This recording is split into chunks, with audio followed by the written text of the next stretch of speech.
Welcome to Relation Tales. Please like this video and subscribe Relation Tales. We're grateful for each and every one of you. Let us know where in the world you're tuning in from. We'd love to hear from you in the comments. Let's begin. The rain hadn't started yet, but the sky over Southridge was darkening with the promise of a storm. Inside a neat two-bedroom suburban house, Clara Vaughn poured herself a glass of red wine, her hand trembling slightly. She stared at the clock on the kitchen wall. Only 23 minutes left until Aaron, her husband of 5 years, would walk through the door, oblivious to what she was about to say.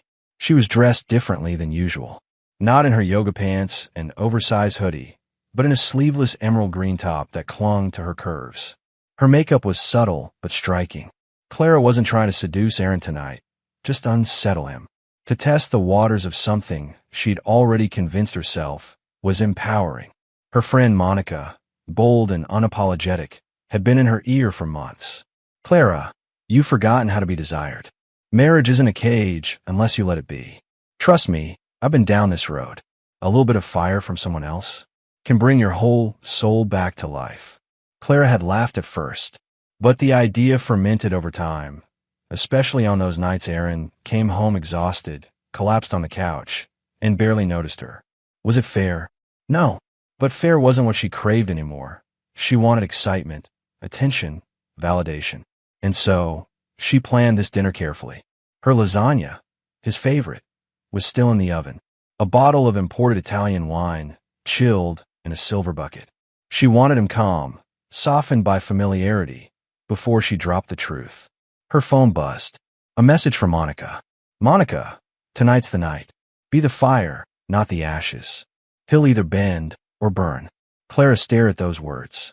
Somewhere deep inside, a whisper of guilt stirred, but she silenced it with another sip of wine. This was for her, or so she told herself. At 6:02, the front door creaked open. Heavy boots thudded against the floor. Aaron stepped in, soaked from a late afternoon drizzle, work bag slung over his shoulder. His eyes lit up when he saw the table. "Wow," he said, pausing. "Date night." Clara smiled tightly.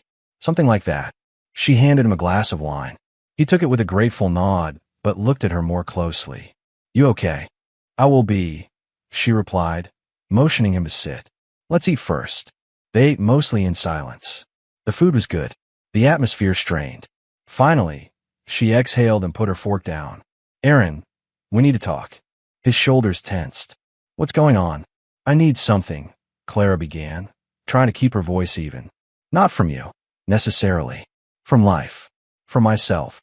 Aaron blinked. "Okay. I've felt invisible, Aaron. Not unloved, but undesired. Like I've faded into the background. Monica says." He cut her off with a raised brow. "Monica says?"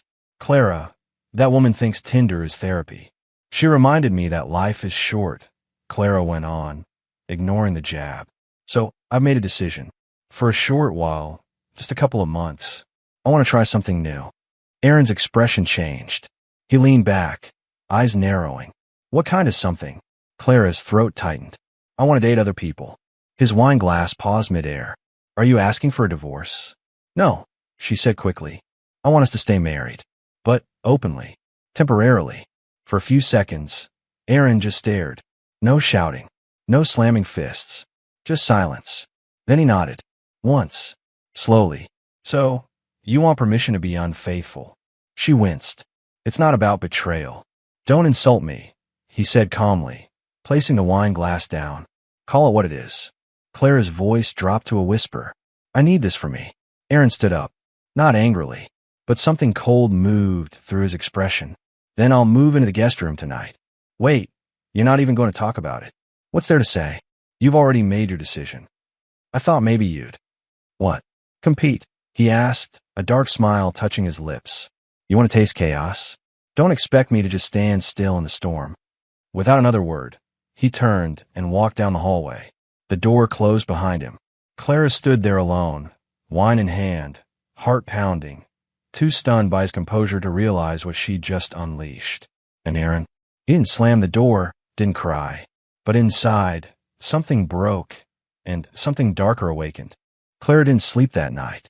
She lay in the marital bed alone. Aaron had stayed true to his word, and moved to the guest room. She thought she'd feel free, liberated, maybe even thrilled. Instead, she felt like the air had thickened, pressing down on her with an invisible weight. But by morning, the guilt was gone, buried beneath adrenaline and Monica's late-night encouragement. He didn't explode? That's perfect. That means he'll stew in silence and come crawling back when he realizes you're still a hot commodity. Those words stuck. Clara smiled at herself in the mirror, touching up her lipstick. A part of her wanted to believe Monica was right. This wasn't betrayal, just temporary exploration. Just a woman reclaiming herself. At work, everything felt more vivid. Colors popped. Conversations sparkled. She wore a dress she hadn't dared wear in years. The whispers started before lunch. And that's when Eli, a soft-spoken consultant with kind eyes and a quiet, poetic aura, texted her, "You looked radiant in the hallway this morning." Clara's fingers hovered over her phone. Just a smiley? A thank you? A flirt? She chose a bold reply. "Maybe I dress up for you now." Eli responded instantly. "I'll take that as an invitation." It escalated quickly after that. They met for drinks the next night, then again the night after. And before Clara could process it, she had started crafting lies not only for Aaron, but also for herself. She began to feel desired. Eli said the right things, noticed her perfume, told her she was rare. She laughed more than she had in years. Meanwhile, Aaron remained cold but distant. He didn't shout, didn't beg. He watched. He waited. He studied her. Aaron was a contractor, not a man of words, but he knew patterns. He noticed the changed passwords, the hidden texts, the longer showers, the nervous glances at the front door whenever her phone buzzed. Clara thought his silence was weakness, but Aaron was building something far more dangerous than a confrontation. He was building a response. One afternoon, Clara came home early and found Aaron in the garage. He was hunched over a box, some kind of electrical setup, but quickly shoved it aside when he saw her. She smiled awkwardly. "Still working late out here?" He grunted. "Helps clear my head." He didn't meet her eyes, but his calmness, it was terrifying. Not rage, not despair, just calculation. Clara turned to leave, but paused. "You know this is only for a while, right? I'm not trying to destroy us." Aaron finally looked up. His eyes were quiet flames. "You already did." She didn't reply, just walked inside. Days passed, then weeks. Clara's nights with Eli grew more daring. They once met in the parking lot or office. Once, in the back seat of Eli's car under pouring rain. She felt alive, sexy, dangerous. But that thrill came with shadows. She started noticing things. A coworker she barely knew, Vanessa, stopped saying hi in the hallway. One morning, a sticky note on her desk read, "Be careful who's watching." Clara brushed it off, until Monica called, breathless. "I think something's happening. I got a weird call. Someone's digging." Clara blinked. "Digging what?" "Into us. Into what we've been doing. And someone's been talking to HR." Her stomach dropped. "You think Aaron? You said he's calm. That's exactly who you should fear." That night, Clara checked her laptop. A strange folder sat on the desktop, named Clara Personal. Inside were screenshots, messages, GPS logs, even a spreadsheet labeled encounters_confirmed.xlsx. She gasped, her breath catching in her throat. This wasn't just casual spying. It was methodical, professional, cold. She deleted the folder in panic, but she knew what it meant. Aaron had known everything. At 2:17 a.m., she padded quietly to the guest room. Knocked softly. "Aaron." No answer. She pushed the door open. The bed was untouched, and Aaron was gone. His truck wasn't in the driveway either. He hadn't taken clothes. Just disappeared. Clara stood in the hallway, clutching her phone, dread crawling up her spine like a slow-moving flame. The storm she'd lit for herself? Aaron had caught the spark and walked into the night carrying gasoline. Clara didn't hear from Aaron for 2 days. No texts, no calls, no receipts left on the counter. Just silence. The house grew too quiet, too big. She didn't sleep much, and when she did, it was shallow, fitful. The kind of sleep that couldn't mute the rising panic. She told herself he'd be back. He always cooled off, eventually. He was a man who loved routine, who believed in stability. But something had changed. On the third day, a letter arrived. Hand-delivered. No postage. No return address. She opened it on the kitchen counter, heart pounding. Inside was a single sheet of paper, neatly typed. Clara, I won't stand in your way. But understand this, freedom is never free. Watch carefully now. Hey. She read it 3 times. What did it mean? Monica didn't answer her call that morning. Neither did Eli. Clara's fingers fumbled over her phone. She checked social media. Messages. Nothing. Then her phone rang. Unknown number. She hesitated, then answered. Mrs. Vaughn, a deep voice said. Yes. This is Officer Talbot with Southridge Police. We received a report involving your vehicle. It was found abandoned in Hillside Creek, several miles out. We believe it was dumped intentionally. Clara's heart nearly stopped. My car? That's impossible. It's in the garage. No, ma'am. That's your husband's truck. She froze. Is he okay? Ma'am, he's not missing. In fact, we spoke to him yesterday. He told us to inform you that all assets associated with your name and your marital estate are being transferred. He has also filed a protection order. You'll be receiving a formal court notice shortly. Clara's knees buckled. Wait, protection order. I'm not at liberty to discuss further, ma'am. You'll need to contact your attorney. By 3 p.m., it had gone viral. Clara's name, her face, leaked footage. It started with a file shared anonymously to the company's Slack channel, meant only for internal security. But someone, no one would admit who, forwarded it. A short clip, a dimly lit room, Clara whispering, laughing, a male voice, a name, Eli, a familiar bedspread, her marriage bed. The video didn't show much, but didn't need to. Her voice, her laughter, her betrayal, and the caption on the leaked file. Some vows break themselves, but some break others first. By the time she reached out to Monica, she already knew. It had begun. That night, Clara met Monica at an empty park lot behind a liquor store. Monica's face was pale, her usual defiance gone. He did it. Monica whispered. Aaron, he's not just sitting back. He's burning everything. What do you mean? He hired someone. Maybe more than one. I got a call from my landlord. Someone emailed him a file. Me and Logan, me and Daniel. Stuff I didn't even know was recorded. Clara's voice cracked. I found files on my laptop. He's been tracking me for weeks and leaking it in pieces. I just got suspended from work. HR says they're investigating ethics violations. Clara stared into the dark. You told me this would be harmless. No, I told you it would be fun, and you believed it would be harmless. There's a difference. But you said men always come around, that they love a confident woman. Monica laughed bitterly. I was wrong. Aaron's not like the others. He's surgical. The next day, Clara was called into the company boardroom. There were 4 people waiting. HR, legal, and a man she didn't recognize, probably security. She was offered coffee. She declined. Then they placed a thick file in front of her. Screenshots, timestamps, office locations, messages between her and Eli, between her and Monica, even her digital calendar, cross-referenced with company property logs. We believe this represents a conflict of interest, misuse of resources, and violation of the company's code of conduct, said the HR director, grim-faced. Clara whispered, How did you get all this? No one answered. Then the security officer cleared his throat. We also received audio recordings from a third party. Aaron, she asked, voice breaking. Still no answer. She wasn't fired on the spot. They said they'd evaluate further. But Clara knew what that meant. She left the room trembling, knees buckling under the weight of shame. When she got home, her key didn't work. The locks had been changed.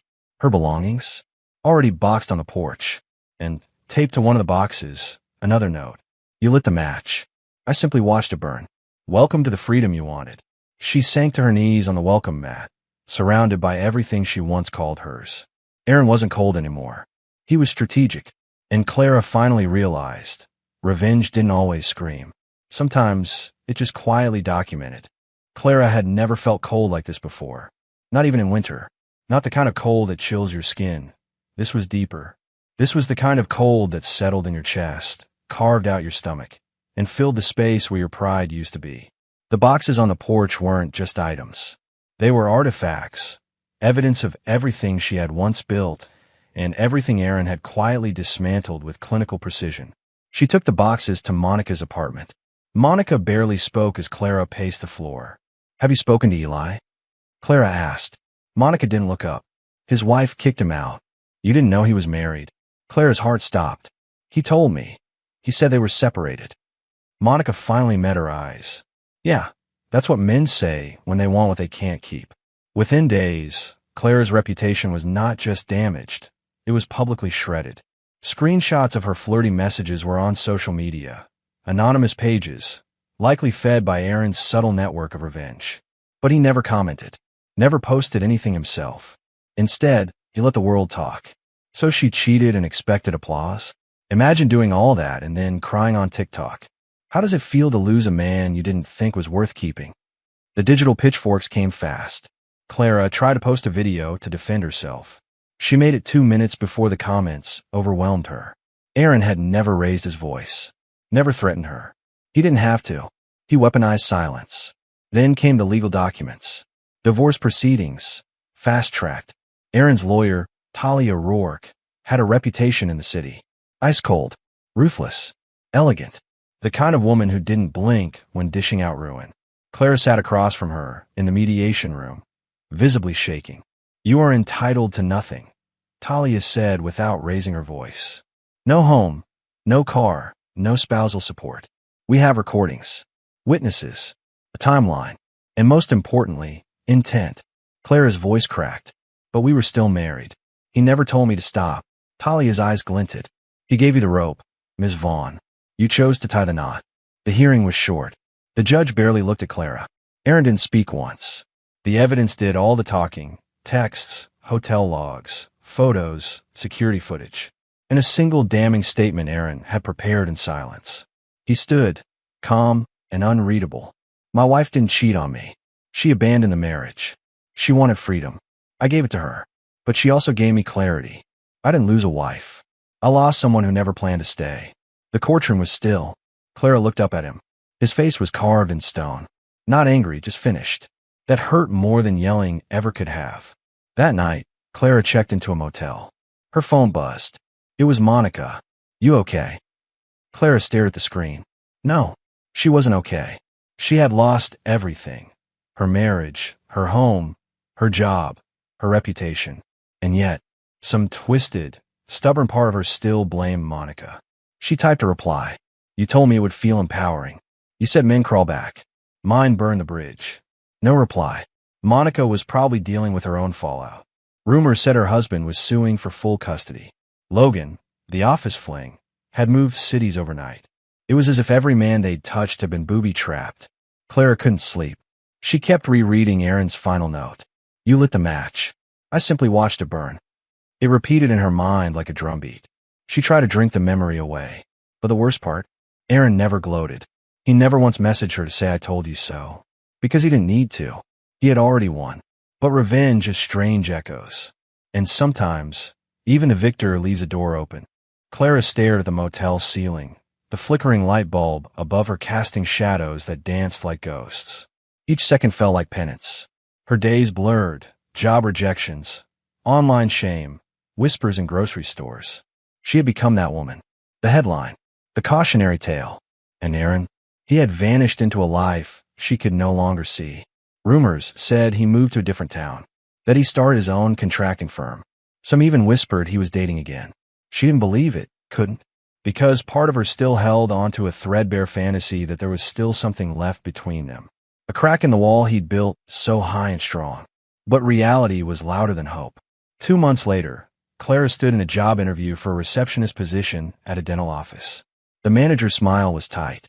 I'm going to be honest with you, Clara, the woman said gently. We Googled you. Clara's chest deflated. Of course. I don't believe everything I read. But some of your past employers were also contacted during background checks. There were concerns. Clara nodded. Thank you for your time.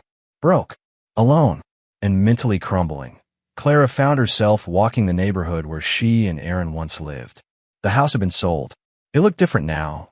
New paint, trimmed hedges, potted plants.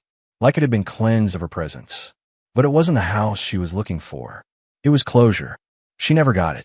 Aaron never yelled, never cursed her, never broke down crying or sent bitter drunk texts at 2 a.m. He just closed the door. And that finality drove her more insane than any fiery breakup could have. One rainy night, Clara stumbled across an event at a local bookstore. Some motivational speaker giving a talk about reinvention after ruin. She slipped in the back row unnoticed, rainwater soaking her hair. The speaker's words weren't magic. They weren't comforting, but they stung in a way that felt necessary. You can lose everything and still survive. But if you don't own your choices, you'll keep burning every bridge you cross. Accountability is not punishment. It's the first brick in rebuilding. Clara exhaled sharply, like something old had cracked inside her. The next day, she wrote a letter. Not for forgiveness. Not even for redemption. Just the truth. Aaron, you never gave me the dignity of a fight. And that was the loudest pain I've ever heard. I want to defend what I did. I confused attention for love. I listened to someone who celebrated chaos and called it freedom. But you didn't destroy me. I did. And somehow, even in your quiet, calculated revenge, you still gave me more grace than I ever deserved. I don't expect a response. I just want to say thank you for walking away instead of throwing me to the wolves, for letting me crash without finishing the job, for reminding me that silence can be the loudest answer of all. Clara. She mailed it to his business address. No return address. No expectation. Just closure. Weeks passed. No reply. Then, one evening, while volunteering at a shelter for women who'd survived domestic trauma, part of her court-ordered restitution, she walked outside to grab coffee from a nearby diner. A pickup truck pulled into the lot. Same model. Same dent on the bumper. Clara froze. Aaron stepped out, wearing the same worn boots he always did. He didn't look angry. He didn't look cold. Just still. Hey, Clara, he said, as if no war had ever taken place. Her throat tightened. Why are you here? I build things. The shelter's adding a new wing. They call me. She laughed softly. Of course they did. Aaron hesitated, then added, I got your letter. Clara swallowed hard. I didn't expect you to write back. I didn't plan to, but I wanted to say something. She waited. You were right, he said finally. I didn't fight. Not because I didn't care, but because if I had, I wouldn't have stopped. And I didn't want to become something worse just to get even. Clara blinked back tears. You already got even. Aaron gave a half smile. I didn't destroy you, Clara. I just let you face the mirror. A long silence stretched between them. Are you happy now? She asked. He looked up at the shelter's new frame, the scaffolding in place. I'm healing, he said. That's better than happy. She nodded. Me too. They stood in the drizzle for a moment longer. Two people who had burned each other alive, and somehow walked out of the smoke, scarred but breathing,